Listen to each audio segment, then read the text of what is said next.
नमस्कार, स्वागत है आपका गंगा नेशनल न्यूज में और मैं आपके साथ। जैसा कि आप सभी जानते हैं कि लोकसभा का चुनाव जारी है और इस क्रम में मैं मौजूद हूं 35 लोकसभा काराकाट क्षेत्र के अंतर्गत पिपरा पंचायत के अंतर्गत झरी धनाव में। और यहाँ पे माननीय सर आए हैं। मैं इनका नाम तो नहीं जानता हूँ, लेकिन इनके पास जा चलता हूँ और इनसे रामाधार सिंह नाम है और इनसे मैं जानने का प्रयास करता हूँ कि निर्दलीय प्रत्याशी सुपरस्टार पवन सिंह जी जब से चुनावी मैदान में आए हैं तब से बीजेपी की टेंशन बढ़ा हुआ है। इसके पीछे का कारण क्या है? सबसे पहले मैं आपका चैनल का बहुत स्वागत करता हूं और मैं शुभकामना देना चाहता हूं। काराकाट की धरती पे भी मैं मौजूद हूं। इस धरती से मैं शुभकामना आपका चैनल को भी देना चाहता हूं और माननीय प्रधानमंत्री को भी शुभकामना देना चाहता हूं, क्योंकि पवन भी यहाँ तो चुनाव जीत रहे हैं तो वो आके आशीर्वाद देने आ रहे हैं। 25 तारीख को आ रहे हैं तो वो आशीर्वाद देने आ रहे हैं खुद पवन सिंह को। इतना आप जान लीजिए, वो एक एनडीए के भाई सबसे बड़े नेता हैं जिस काराकाट को पूरे देश में कोई जानता नहीं था। आज इस देश के प्रधानमंत्री काराकाट का दौरा अगर कर रहे हैं तो ये रीजन सिर्फ पवन भैया को जाता है।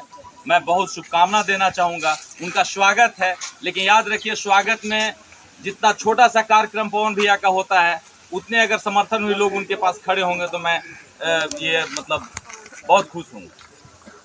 लेकिन उपेंद्र कुशवाहा जी तो बोलते हैं कि हमें प्रचार करने आए हैं, हमें जिता देंगे नरेंद्र मोदी जी, और पूरे एनडीए का जो टीम है वो उतर गया है। जैसा कि आपको पता होना चाहिए कि आज के दिन माननीय मुख्यमंत्री जी भी आए हैं इस काराकाट क्षेत्र में, अपनी जनसभा कर रहे हैं। फिर राजनाथ सिंह जी, मतलब पूरा टीम एनडीए का उतर गया है। इसके पीछे का रीजन क्या है, कारण क्या है? वही तो मैं बता रहा हूँ आपको कि भाई ये इस प्रदेश के चीफ मिनिस्टर भी आ रहे हैं, देश के प्राइम मिनिस्टर भी आ रहे हैं। सभी को लाने का काम अकेले मेरा भाई पवन सिंह कर रहा है। अरे चली पवन तो रोकी कवन। ये तो भाई हमारा भाई का पवन भैया जिंदाबाद, पवन भैया जिंदाबाद, पवन भैया जिंदाबाद, कैंची छाप जिंदाबाद। और मैं कहना चाहूँगा सर कि जिस तरह तब से पवन सिंह जी इस काराकाट क्षेत्र में निर्दलीय प्रत्याशी होने के लिए ट्वीट के माध्यम से जानकारी दिए हैं, तब से यहाँ का माहौल पूरा बदला नजर आ रहा है। और लोग, विरोधी लोग कह रहे हैं इनके पीछे का जो काफिला है उसमें अधिकतर 18 से 25 वर्ष के आयु के वर्ग के जो नौजुवक हैं और वे प्योर लफुआ हैं, वे क्या जिता पाएंगे? का और वोट जहां पर कोई भी किसी व्यक्ति प्रत्याशी को देता है तो उन्हें पूछता है।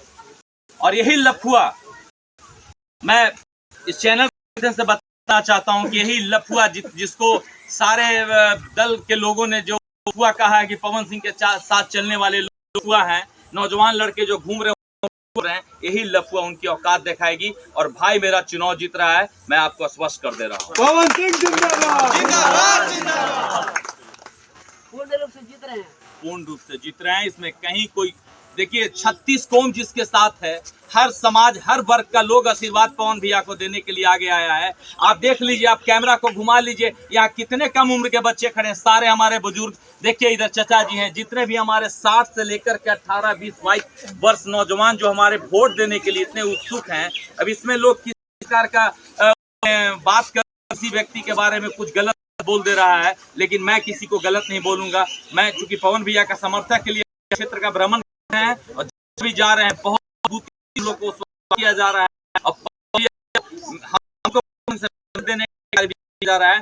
भाई क्षेत्र कम रहने के अगर नहीं भी आ पा रहे हैं तो उनको आने के लिए मत कहिए, हम लोग सब उनके लिए लगे। हम लोग हर एक व्यक्ति अपने आप को पवन सिंह समझ रहे हैं, ये मैं आपको चैनल के माध्यम से बता रहा हूँ। पवन सिंह 200% चुनाव जीत रहे हैं, 100 नहीं 200%। और कितने लोग